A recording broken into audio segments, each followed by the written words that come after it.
மக்களே நம்ம இப்போ எங்கே இருக்கோம்னு பார்த்தீங்கன்னா நம்ம சில்லி கடையில் இருக்கோம்.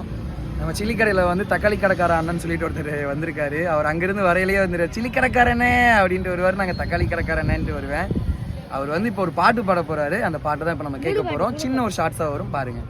முழுசாக பாடுறோம், பாருங்கள் பாருங்க. வீட்டுக்கு போனா சோறு இல்லை, கிச்சனு முழுக்க தேடினேன், குண்டால கைய விட்டு நோண்டினேன். இது நியாயமா? வயிறு காயுமா? 2 தோசையாச்சு சுட்டு போடுமா? நல்ல சோறு தின்னு புட்டு ரொம்ப நாளா ஆனதே. கறி குழம்பும் போனதே, மீன் குழம்பும் போனதே, சாம்பார தின்னு புட்டு வாடினேன். பிரியாணியும் போனதே, குஸ்காவும் போனதே, சாம்பார தண்ணிய குச்சி புட்டு தூங்கினேன்.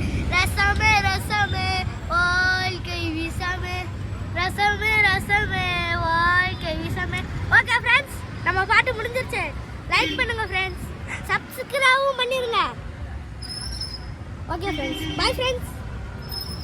பாட்டு முடிஞ்சு. இது பாட்டு உங்களுக்கு பிடிச்சிருந்தா இல்லைனா இந்த பாட்டு உங்களுக்கு பிடிச்சிருந்தா மறக்காம லைக் பண்ணுங்க, ஷேர் பண்ணுங்க, மறக்காம சப்ஸ்கிரைப் பண்ணுங்க, பக்கத்துல பெல் ஐக்கானையும் தட்டி விட்டுருங்க. அவர் தான் தக்காளி கடைக்காரன். பாய்.